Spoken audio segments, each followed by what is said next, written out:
Solid interview today I had.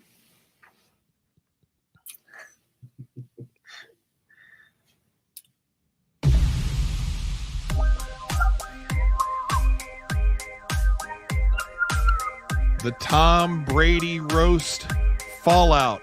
Is there fallout? We don't know, but we're going to talk about it. And then NCAA 25. Big news hit today. Greg was lighting up my phone. All next on Iller and Filthier. Take one. Hey, Brian. So, what are you doing, man? Well, I sat back and thought about the things we used to do. We had a lot of fun. You really want to do this with me? Bro, you know I do.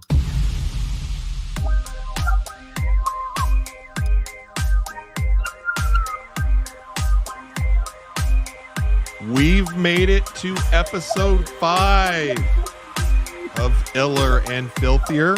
I am Brian Simatros with my buddy, partner in crime, Greg Eisenhower. What's up, brother? King of the North. And we're coming off what I thought was a really fun episode 4, playing F, M, and K. And those fun. letters, I think everybody, when you put those letters together, FMK. Family, murder. Well, there was a lot of family and there was a little murder in what you we were got talking me. about. But Yeah. we had a great time pitching to each other, groups of 3, where Greg put together a group of 3 that I'd have to say F, M, and K. And then I, in turn, I gave Greg my list. And Greg, I do have to clarify something here at the beginning of our show today. As I was editing episode 4, and we were talking, do you remember the one you gave me with Wendy Bird and who were the other ones in there that you gave me? Wendy Bird. So we had Ozark, we had Soprano, Carmela Soprano, and we had January Jones from January Jones, Mad Men. Yeah, Betty Draper. Betty Draper. Oh, Betty. Greg gave me that 3, and instantly I was taken back 15 years or so watching those series when they were out, whether it was on, HBO or was it AMC, Yep. and then Netflix, I believe, was the Ozark one. Yeah. But there was something that you said twice Oh. that I need to clarify because Okay. as I was editing, I was like, wait a minute, he said that about the other show. You said regarding Mad Men that was your all-time favorite show. And then for Ozark, Yeah, you Ozark said the is. same thing. Yeah. If I did, I didn't mean that. Maybe I snuck in. No, Ozark is my favorite. It's a great show. Mad Men's, it's top 5 for me. Because I'd say Ozark, Mad Men, Sopranos, Breaking Bad, they're all kind of right in that top 5 somewhere. Right. But Ozark's my favorite, hands down. I've just always everything, Rachel too, everything about that show we just love. Do you think it has anything to do with just you being from Missouri, or Yeah, would you for be sure. like, that would be my favorite no matter what, where I was from? Yeah, I think so. I think I get asked that all the time, obviously. So all my friends up here, people that know me, are always asking. And it's funny is that, I don't know if you knew this, but most of that footage was shot in Georgia. Mm-hmm. Only the panoramic high up shots were actually the Ozarks. And there's some stuff like there's a huge, like down by Bagnell Dam, there's the big, huge, tall Indian. It's like a statue. It's like 30 feet tall. That's still there. That was it, so there's a little bit of like nostalgia for sure, but I think it's cool that it's filmed there, but no, I think we just love Jason Bateman a ton. Yeah. I love the premise really of the show. I thought it was just such a well done. Like, I like that it's funny. The characters are amazing. Like Ruthie, like I should have worked her in somehow last week, but she's not a mom.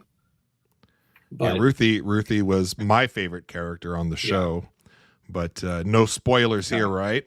No spoilers. So where I was confused, and I tried to remember back to either an episode that you and I did here on Iller and Filthier, or when I interviewed you for the first time on my podcast, Tossing Salad Podcast.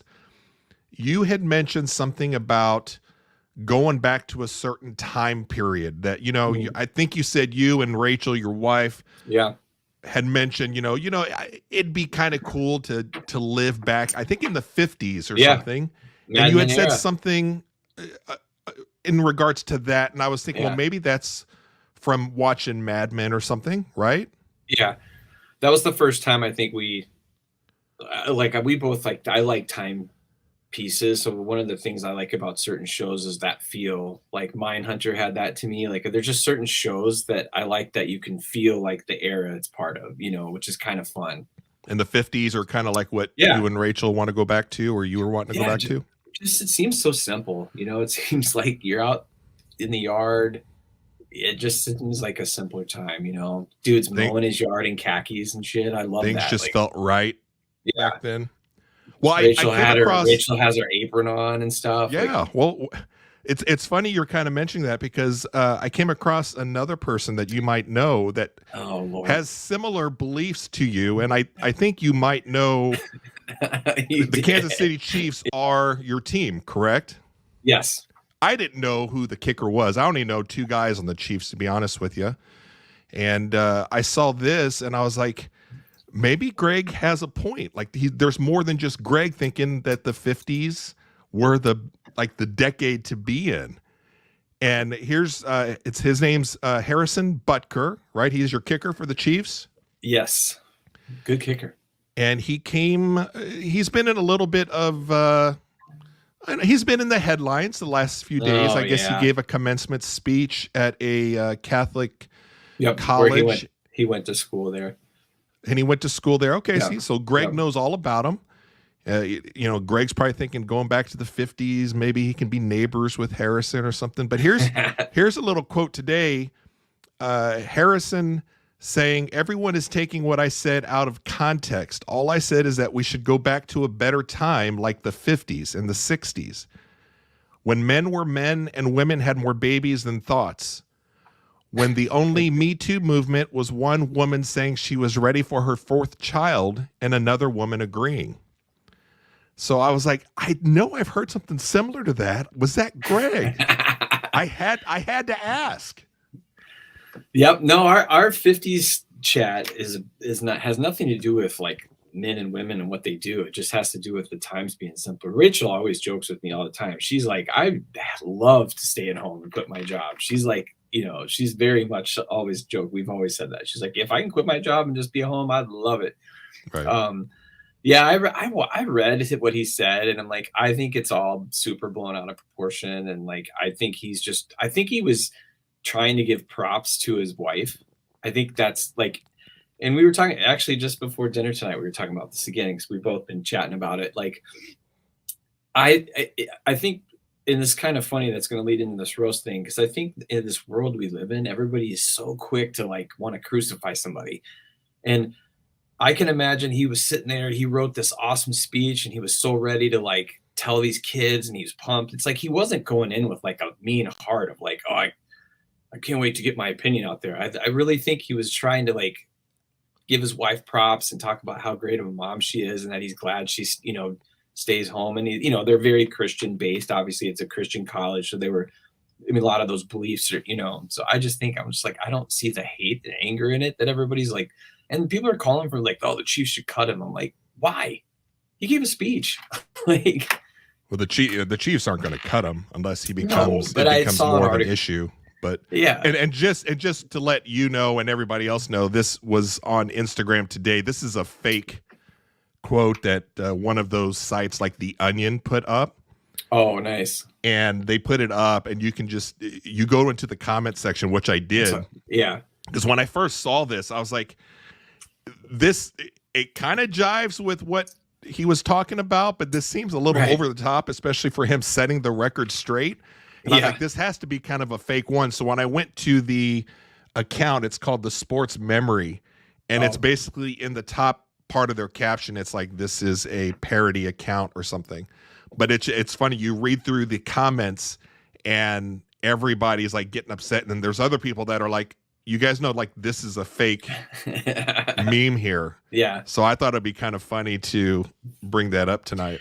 Yeah, no, I thought about it too. He's getting a lot. I don't know. Again, I think and who am I to, I'm a middle class white guy from a suburb that grew up in a suburb from white middle class. So it's like, who can I get upset about, stuff like that? But it's like, sometimes I think we just overreact to everything.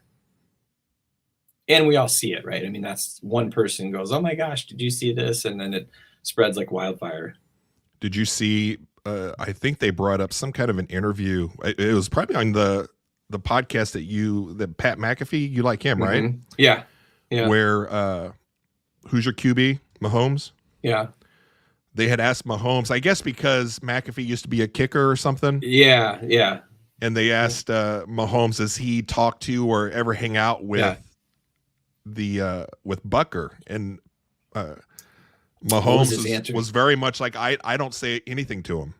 Yeah. It was just kind of an odd interview, but knowing the context of it and fast forwarding to this commencement speech, it kind of just makes it sound like, there's just certain personalities within the locker room that everybody's there to do their job. Yeah. And I think you said is he a good kicker? Really above good average? Kick, yeah. Or? Oh yeah, probably one of the top 3 in the league. Oh wow. Probably was one of the reasons we won the Super Bowl, maybe this year and the year before. And I wonder if that comment from Mahomes is like how they don't talk to him. Like just like it's like the pitchers sometimes like sure. They just could be. I kind of felt I heard something about that today. I haven't seen it, but I'll have to go back and see. But I almost feel like that's what he's like. Oh, I don't talk to, like kickers are weird kind of thing. Cause it was Pat, who knows? Like, right. Yeah. I only watched the clip of that. And again, watching just the clip of it, it did seem kind of awkward looking back on it. Yeah.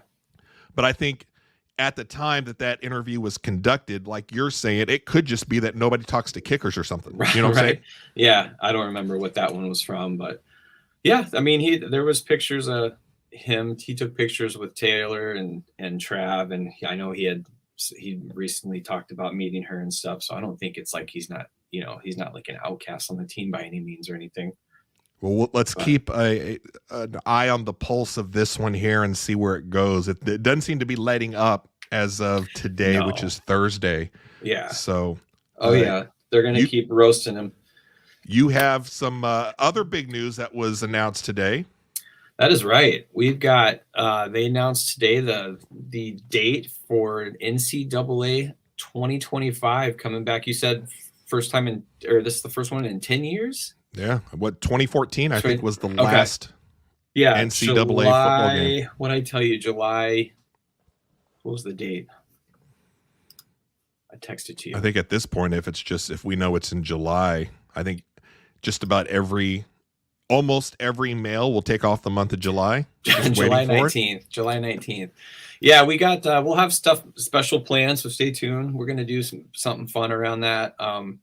It's exciting that it's back. I mean, that takes us back to like 1995 before when we were just crushing. I'm hoping to get that. We're hoping to get a nice interview around that time with a ex football coach, right? We're trying to work that out.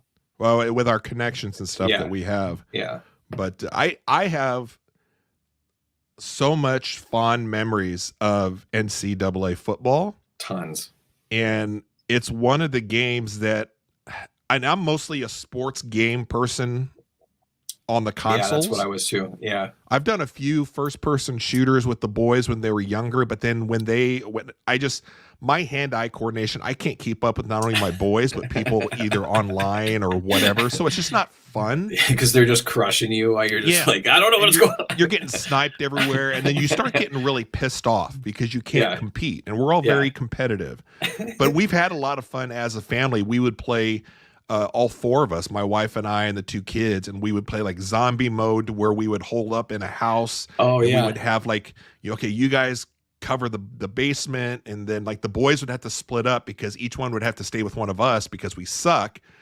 And so we would always be the ones that the zombies get to first, and then we're down, and they'd have to come over and revive us, and a lot of fun. But NCAA as a game that I would sneak off and play for hours. Yeah, I would do that.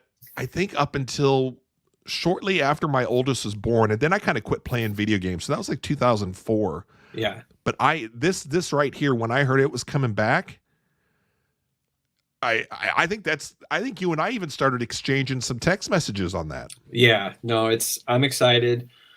It's a big deal. There are a lot of people talking about it. I work in the video game industry too, so it's exciting. You know, that'll be a big deal anytime these big games come out. But it's exciting for it to come back. I saw that there's 3 college players on the cover. Mm-hmm. So that was the big release today, which is cool now that they have like the NIL deals. You know what I mean? Right. Like it's a little different so now these guys can actually, I think, get paid for, like if you put your name in the game, you make money now, I believe. But players can also choose to not put their names in. But Ewers, is that his name? Quarterback from Texas. Yeah. The Hunter from Colorado, and I think the Michigan running back. Oh yeah. There you go. Edwards, I think maybe. Yes, correct. So those are the 3 guys featured on the cover. Yeah, it'll be great, man. I'm excited to see how Mizzou's going to look on there. Yeah.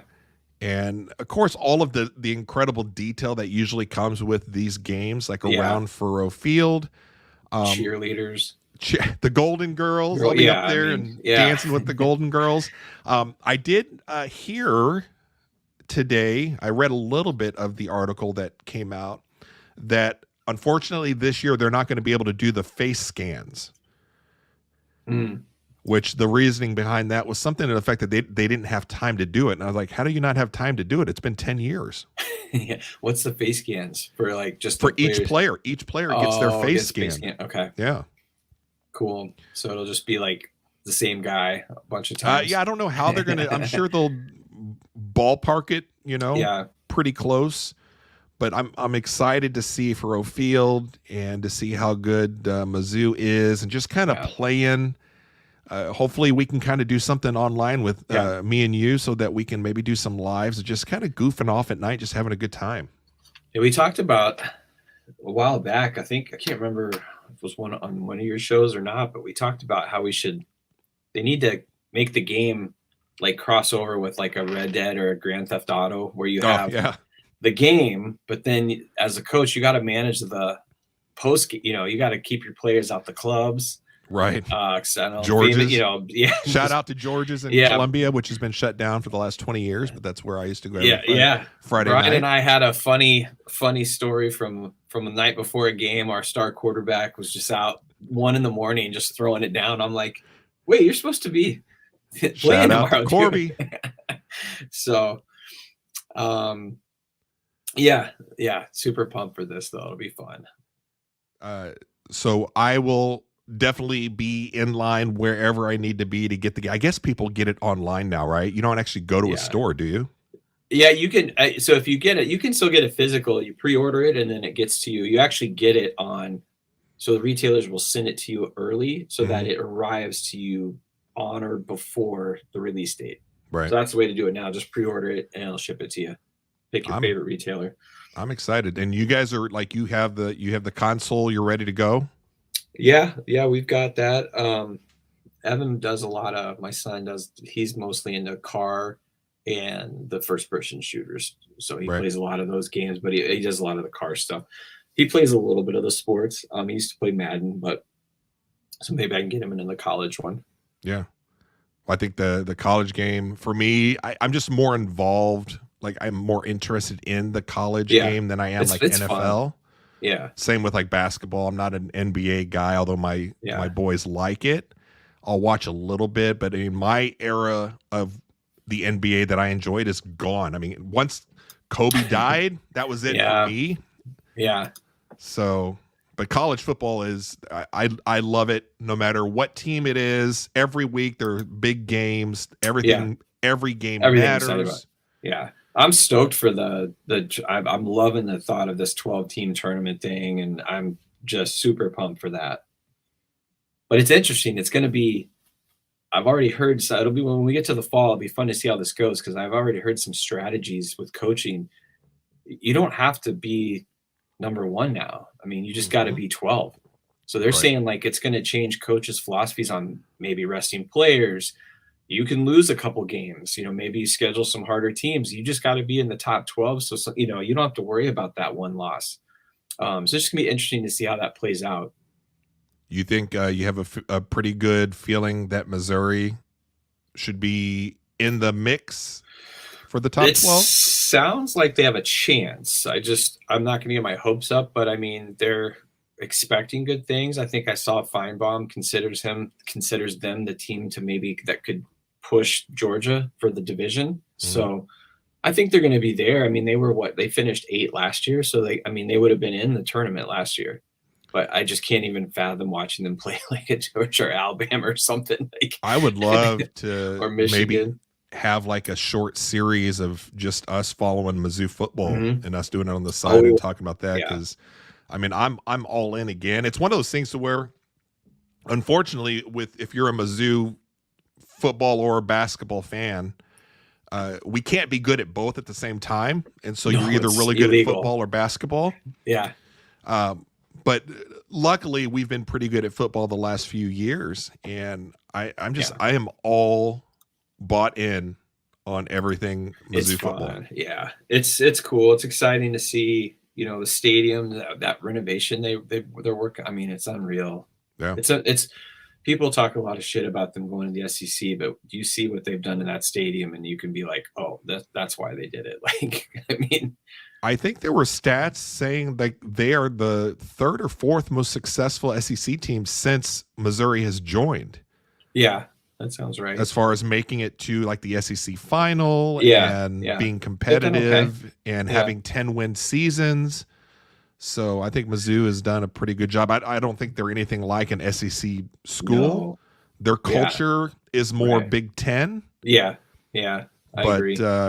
Everything is all about money and football, so I'm glad. I hope they snap the line soon and just make the 4 divisions. And I mean, the fact that you've got Stanford and USC and going to be playing Maryland and it's so dumb. Like at this point now, just make it 4 divisions, split it by the country, so people are playing guys around them.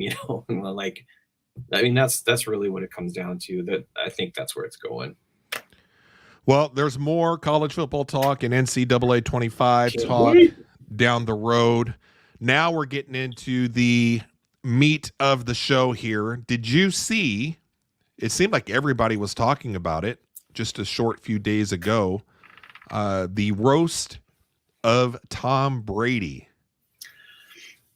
I saw a lot of the highlights. I like in the world we live in now with TikTok and Instagram and Reels, man, you can just see so much. Like I enjoy little comedy bits. So anytime I'm on my phone, I got stuff coming up from old roasts. And so, I saw gist of it. I didn't watch the whole thing. This was the first one that was like live and unedited. Right. Most of the other ones that people have seen in the before, this actually goes back. There's a little history of this, which we can get into, but, like the Comedy Central ones, those are like edited and pared down. And that's what I saw.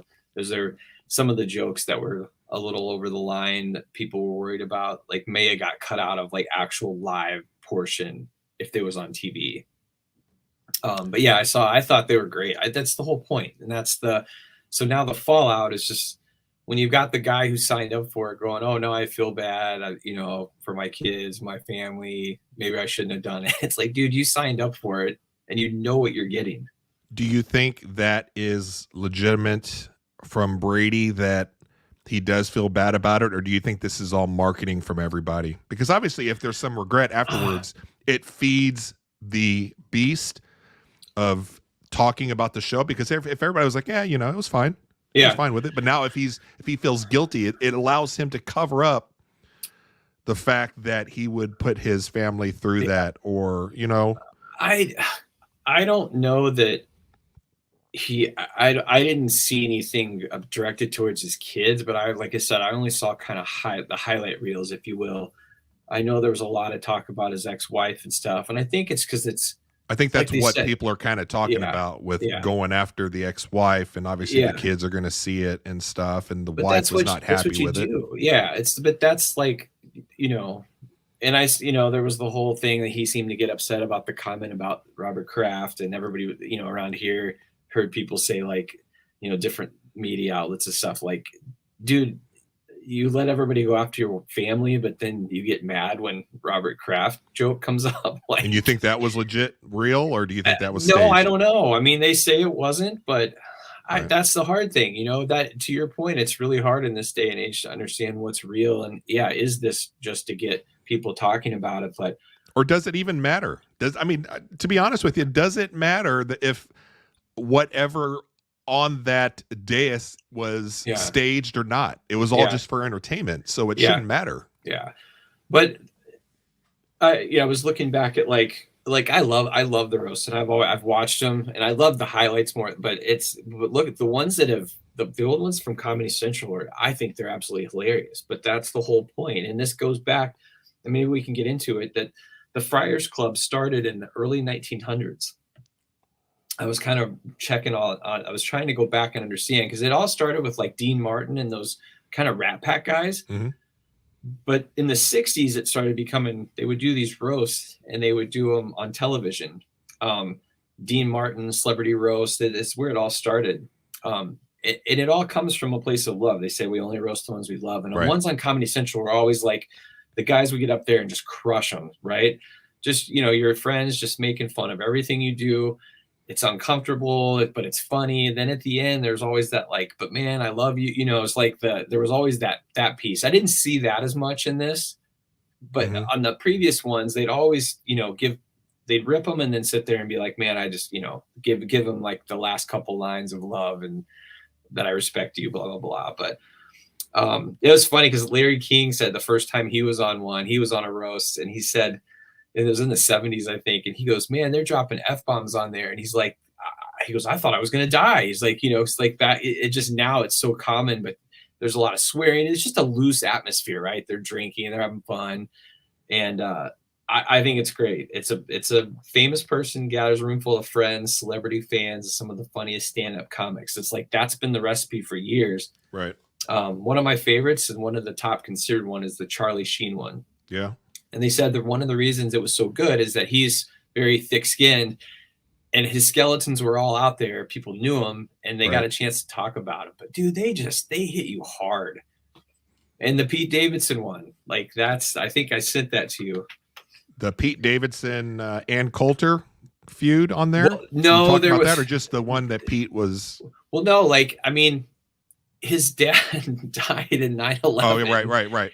And so there were two comments made. Like one was from him. He said himself. He's talking. Snoop Dogg was there, and he said, the only person with more lungs or more smoke in his lungs than Snoop Dogg was Pete Davidson's dad.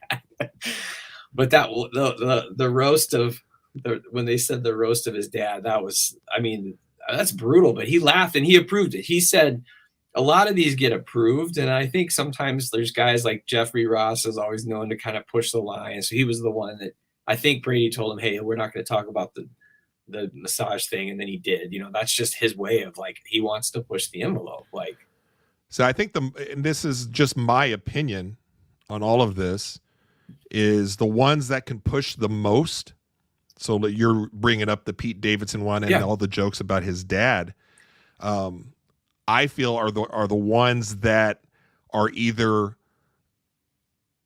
bigger celebrities or stars that can get away with it, or they are really close and they know that they can get by. Because if it was somebody that was kind of borderline that were to cross the line and say something like that, I don't think that the other comedians and the roasters would let that go. I think they would kind of protect each other a little bit if somebody who didn't have enough street cred to do that is kind of what I'm saying.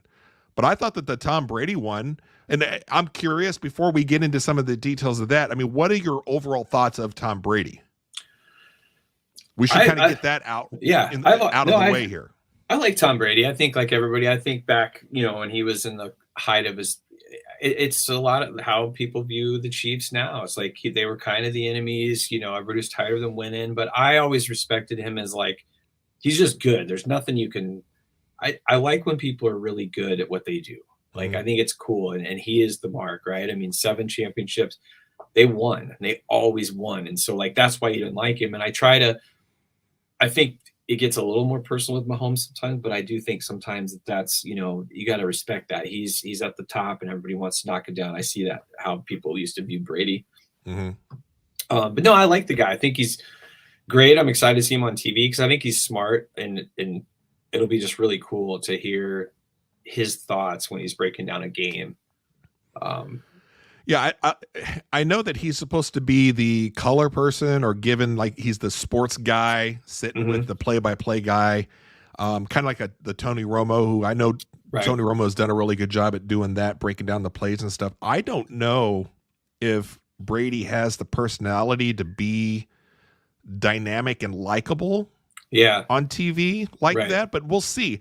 I'm coming from, I don't particularly like him as a person, but like you said, I respect him as much as it pains me to say it. He is the GOAT football player. Right. I mean, the fact that what he was able to accomplish, not only with the Patriots, but then when he left to go to Tampa Bay, that was unreal. And to do that, you throw up your hands, even if you hate him, you gotta be like, okay, that seals it.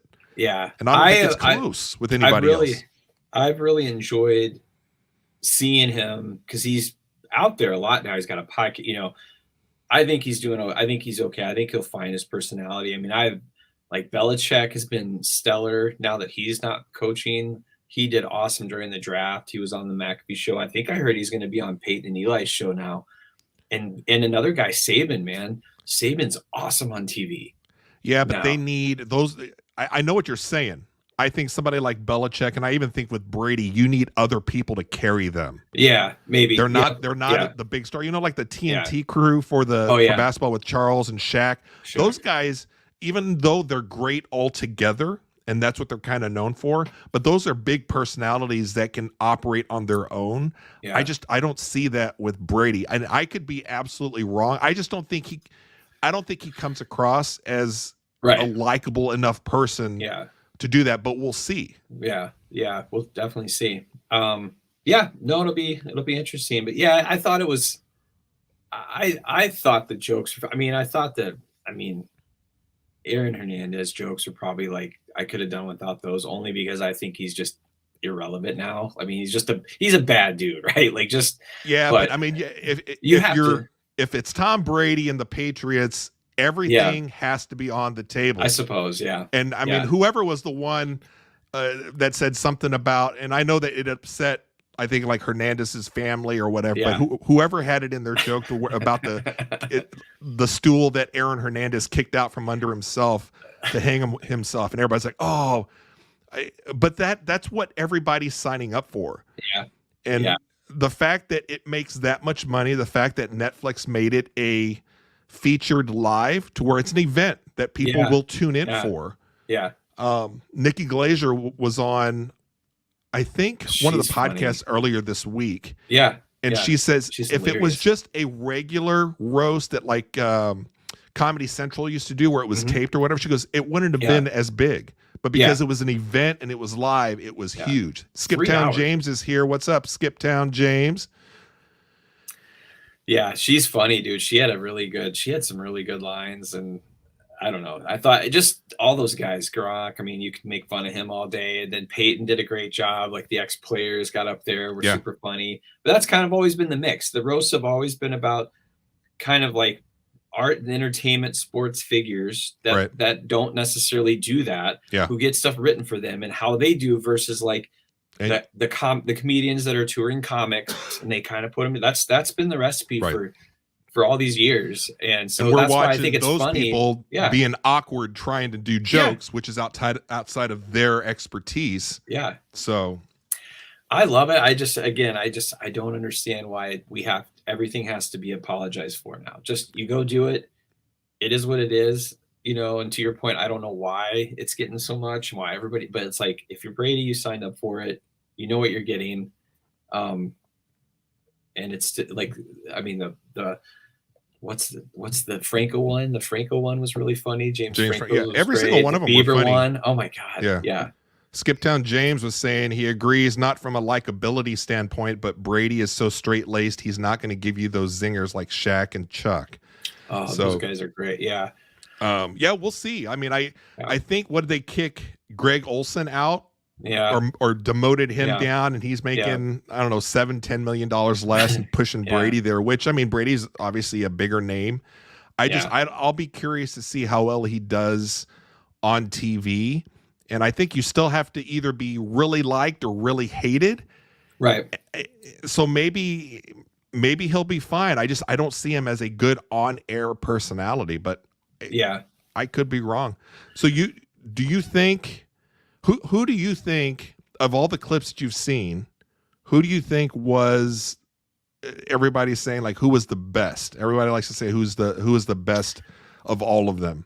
Is there one that you're like, oh, Nikki got a lot of props. She's I've heard multiple outlets this week speaking about how she kind of crushed it. I mean, I think Ross always just has his lines are just so good. But so I'd probably pick one of those two, but probably Nikki Glazer, just because she was so funny.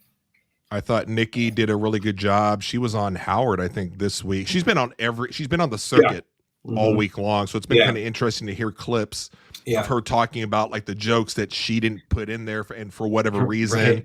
Yeah. And then, asking the roasters, was the Bob Kraft thing, was that a real thing or not? And they're all like, I mean, it could have been. Yeah. I think the consensus was they didn't know he was going to be there until almost, I think, the day before. Oh, okay. And so a lot of stuff was already kind of written. Yeah. But which makes sense. Yeah, I saw her on something today talking about somebody used her, like, not purposely, but like a joke was said that was almost identical to hers. Right. And it was already in the prompter, so she was quickly trying to like figure out, should she say it or not? Like, that's why they make the big bucks as the roasters, because you've got to switch it up. If somebody takes one of your jokes, you've got to decide, okay, is it similar enough? Can I tell it better, or do I change it up? Skiptown Denise is in here also. Edelnut. So I liked him. I thought Edelman, Gronk was good. I will say the only time I felt bad for somebody was Gronk. And the moment was they came back from the break or something. Yeah. And who was the host? Was it Kevin Hart? Kevin Hart. Yeah, Kevin Hart. I heard he crushed it too. Kevin Hart was talking about Nikki doing so well, and talking about the Gronkowski joke where she talked about the what was it, the Bitcoin? The Bitcoin was the one. Yeah. Yeah. Even Gronk was like, me know that not money. And then, but the funny thing was, as Kevin was talking about it, he was telling Gronk, he was like, Gronk, you can't play into that. He was like making fun of Gronk on a different level. Right. And they cut to Gronk, and you can see on his face, he didn't understand that they were making more fun of him at the moment. Yeah. He's got CTE, man. But Gronk is like he's just a grown 5-year-old. Yeah. Right? Yeah. But I thought he did well, and that was the only time that I kind of felt bad. But I thought Nikki did a good job. My favorite was this Tony Hinchcliffe. Yeah. I've never heard of him. But this Kill Tony podcast where I don't know, did you see that clip with him to where he's just walking the stage? Oh, yeah. As he passes each one of them, I mean, he's just zinging. Yeah. Yeah. Like Tom for his shoes. He's like, oh, you must have gotten that in the divorce. And I mean, just going down and going after each one of the roasters. And I was like, this guy's pretty good. Yeah, he crushed it. I saw some bits of him. There's a couple guys on there that I didn't know, but were great. Yeah. Jeff Ross is funny, but Jeff Ross always brings it. He's Roastmaster General or whatever. And I don't. Is there any fallout to this? I know there's been a few headlines on it, especially with, I guess, something about Brady saying that he wishes. I think it started with he decided, or he would not do it again or whatever, right? Yeah, I think it's just that all the like you said, okay, the Gonzalez family came out and said something, then Giselle's upset. Tom said he felt bad for his kid. Like it's just more like just it is what it is. It's a roast. It's all for fun. Like you said, it's probably nowadays to get bits and get yourself out there. And some of these people don't know each other even, so it's kind of for everybody to have some fun. And you pick apart a guy that's been, like you said, maybe that's their way of trying to make him a little more personal, get him up there, put him in the hot seat. No, that's true. That's true. I mean, that's like with even. I was happy he did it for that reason. Like, that lets me see he's having fun now. He's done playing. He can Bieber, even like when Trump did it, you're like, if there's one thing to get up there and just to sit there and take it from these professional roasters. Yeah. I mean, that's hard to do. There is no way that I would do it. You and I goof around with each other a little bit, but I get my feelings to that level. Would you? I mean, would you do it? Would you let your friends do it? I mean, I feel like your friends do that anyway, naturally, but not in that setting. No, I wouldn't want to do that. Like, I'd cry. I'd be like, oh man. Mia Gordon saying Tony killed it. Also, I think she is Skip Town, James and Denise's spawn, so she'd be a little younger. I think Tony's more of a younger comedian out there or something, so a little bit before my time. I didn't know anything about him until I saw him there, and I was like, that guy was pretty good. What are your thoughts on when Kim got up there? I thought it was funny because some of the lines to them. I said Brady had a good one about her. Like, I'm more worried about your kids or with your husband or something like that. I don't know. Yeah, you know how I feel about Kim. Yeah. If you haven't, go see episode 4. Nice plug for us. Thank you. Thank you. Who were what were the 3? Just real briefly, because episode 4 for Greg and I for Iller and Filthier, we did FMK and presented each other with groupings of 3, and one was Kim, Chris, and Caitlyn Jenner. Jenner. So it was a special Mother's Day FMK. They were all mothers. Like the mother heads of that family. So that was a good one. So I K'd Chris. Don't give away too much. Have them. Okay. Yeah. All right. You guys just go watch it. It was a good show. Very good controversial. Episode.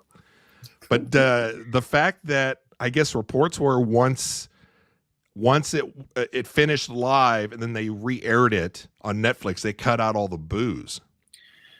Yeah. I don't have Netflix now, so I couldn't verify it. I didn't see. I heard the same thing. I think that's normal. I think people just whatever. But I don't know why you'd boo her. Like, I mean, it's not like she's done anything too terrible in the world. The Howard Stern clip I heard or watched, they were talking about that, and I forget who from the Stern show was there, and he said that the audience, for the most part, they were actually like football people that love football and love Tom Brady. So it wasn't a celebrity type thing, audience wise. And so these were like hardcore football people wearing Brady jerseys, Patriots jerseys, and it's just not going to jive with the Kardashian thing. That's true. So that's where they thought that's why they booed her so much. Yeah, she's booable. I get it. I mean, but just funny. Comes with the territory, though. Yeah. She's also. I mean, I'd take some booze too if I could have billions of dollars. I'd be like, don't worry about it. I still might cry. Anything else that would stand out from the roast that you saw or that you want to talk about?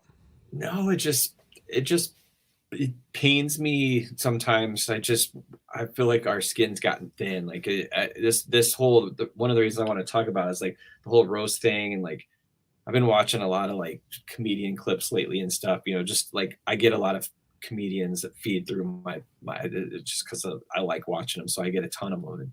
Right. Yeah, just the stuff that like I know Chappelle's going hard after people right now purposely, like, but at the same time, it's like comedians should always be able to just be funny and you laugh about it. A lot of them, make fun of their own race, right? Like black comedians make fun of black people, white comedians make fun of white people, like I just find it like And this just reminded me of like, it's a roast.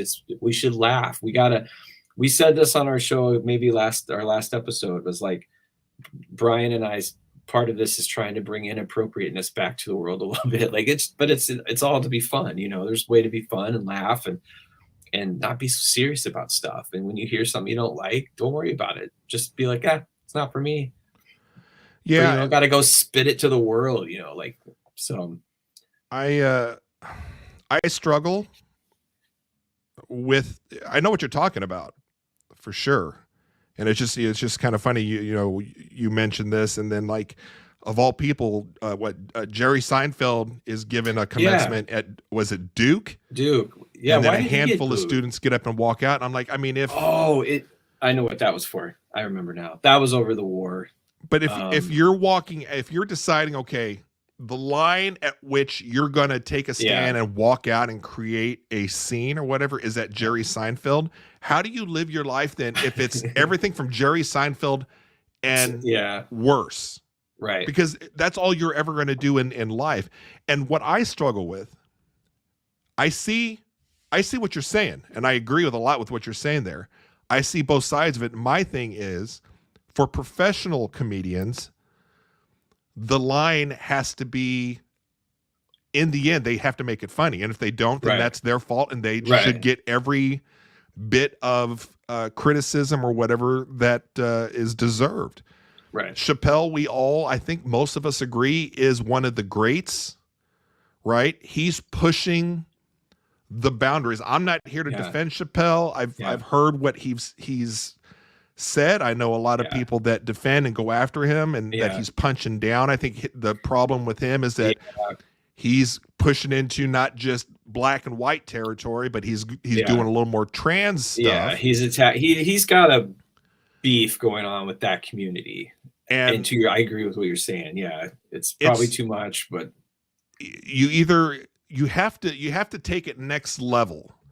And I don't know when it first started with Chappelle, and I forget which show that was, which Netflix special where he got into an issue. Yeah. I specifically went to go watch it, and I wanted to be like, okay, I want to see if I think my opinion, if I think that he crossed the line.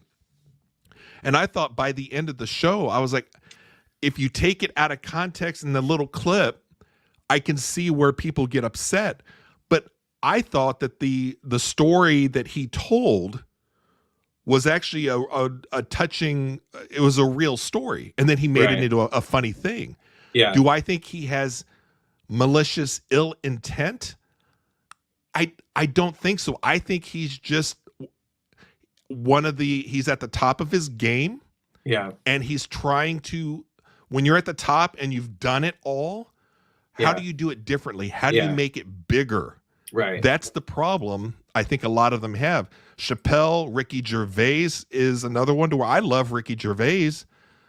There's some times where I'm like, I just don't dig his stand-up. I dig everything else he does. I just don't dig his stand-up. Yeah, I agree. I mean, I know. Yeah, and who knows? It used to not be like that. I feel like it used to be comedians just said stuff. It was funny. You knew you laughed about it. I mean, you go back and watch like Richard Pryor.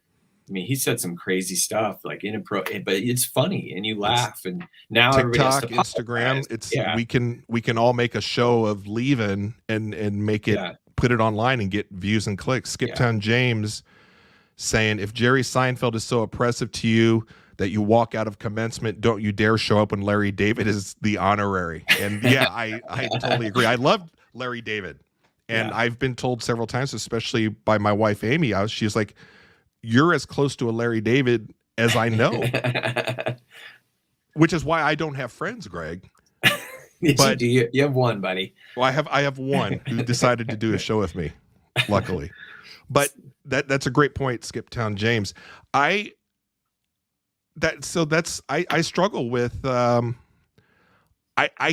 try to see everybody's side of things, right? And I think, Greg, you kind of do the same thing. I mean, I've said it before. I think you're just a kind-hearted guy from what I know about you. And I absolutely think there's a lot of things that we have in common, and there's probably a good handful of things that we just don't agree on or don't see eye to eye on or whatever.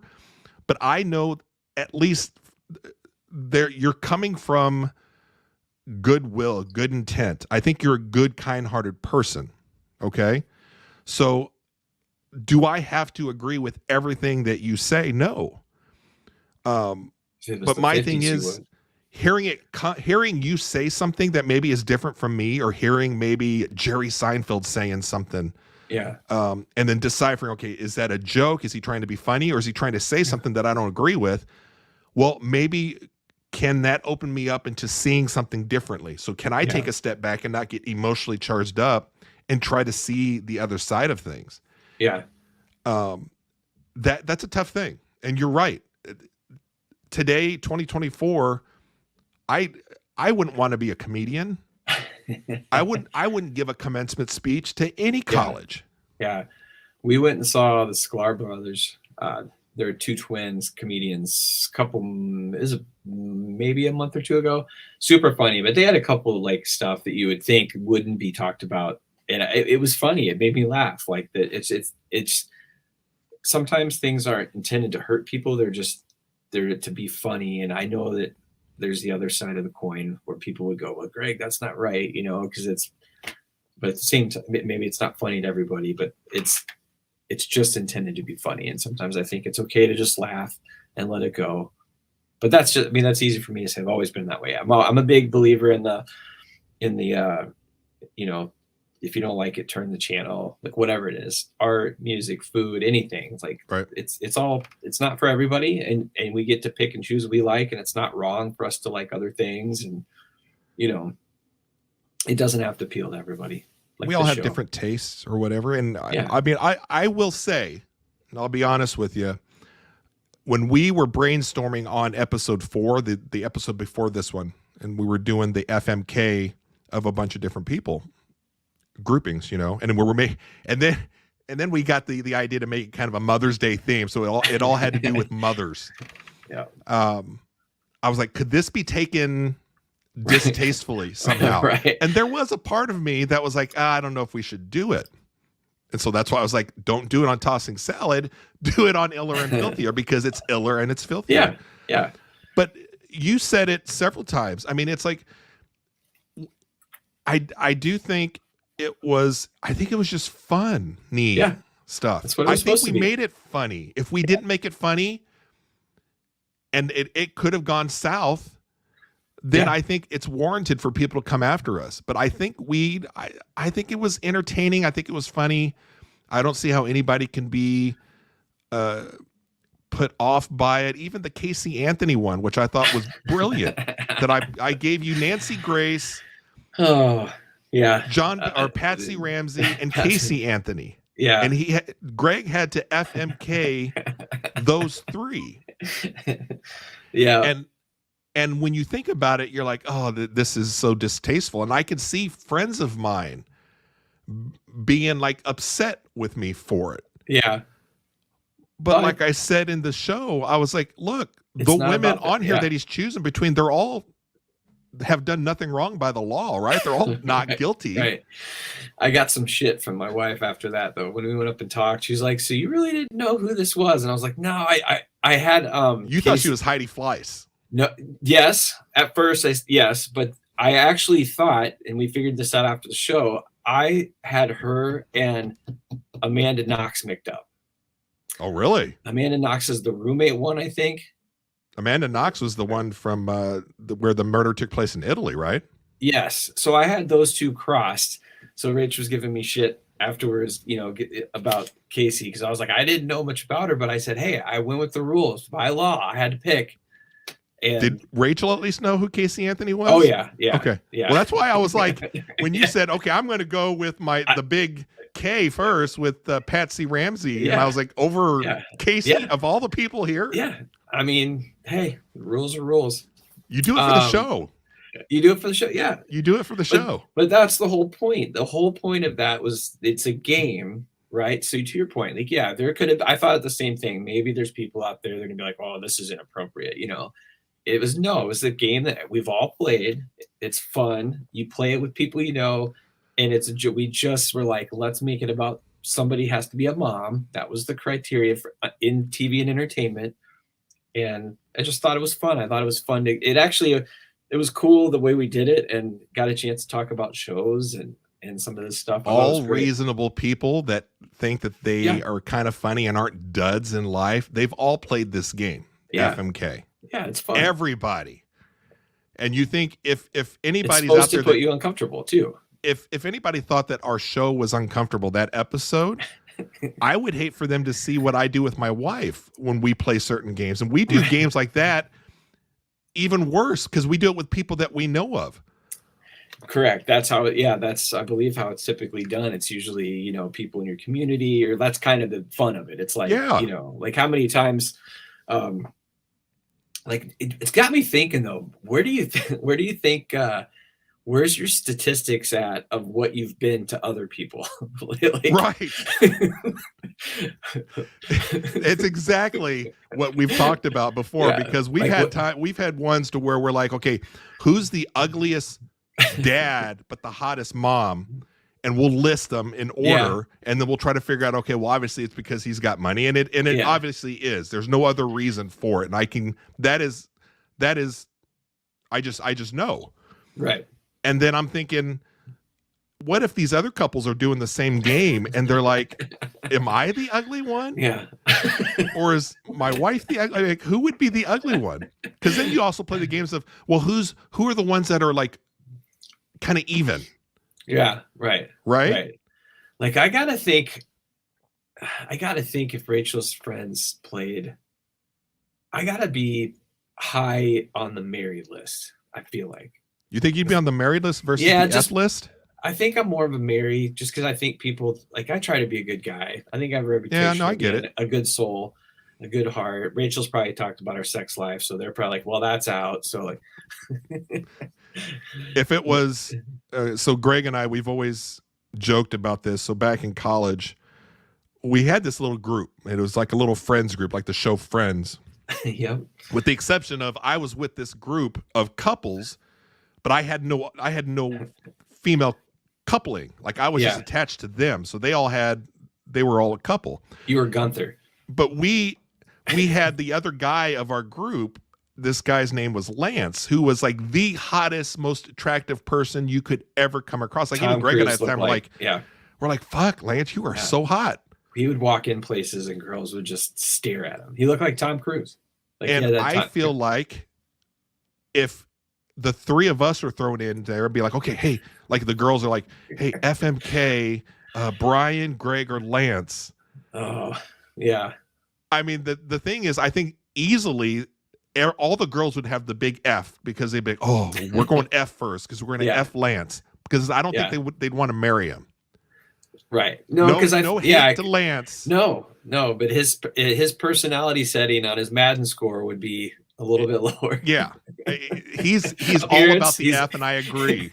He's a 99 on appearance. And then I think it's just easier after that too, because then it's like they're gonna marry you, and then I'm the one that gets the K. So I'm like, I need to hang out with two other people that are like worse than I am. Oh yeah, you need to downgrade. Yeah, I have to downgrade by a lot, because I want to either be the Mary or the F. Yeah. At some point. Is there truck stops near you? Like, hang out with some dudes. Like, watch out for some lot lizards. Well, I mean, so we talked about a bunch of fun stuff tonight. It was the Tom Brady roast. If there's been has there been a fallout from that or not? And I think we just came to the conclusion that a lot of it's just all for entertainment, and really don't feel bad for anybody on there. We talked about NCAA Football 25 coming out. That should be out next month, right? Yeah, 2 months, July 19th. Yeah, it should be on Friday. Greg and I are trying to devise a way for us to play live. On here. Yeah, might just have to come to your house for a weekend. Yeah. And then talking about our last episode, FMK, which if you guys haven't seen it, it's out there live. You can watch the video on YouTube. You can check out the podcast. It's on every single podcast platform out there. And then we've got clips on it's like 3 full-time jobs, right? Trying to keep up with this. TikTok, Instagram, Threads, YouTube. Yep. So, Greg, anything else before we end the show? No, man. It's been a good week, and we'll stick with this. We're gonna do some more fun stuff. We're looking at what Thursdays as being. Yeah, we're gonna try to keep doing Thursdays. Yeah.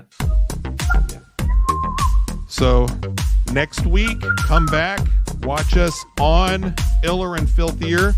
The best way to get involved with the show is when we record these live on Thursdays, and then we kind of edit and put it all together, and then we release it as the official show. So you'll be part of the show if you guys are here during the live. So come to Iller and Filthier on YouTube, subscribe, follow, and we'll see you guys later. Skiptown James, thanks for hanging out tonight. Yep. Greg, I will see you, buddy. All right.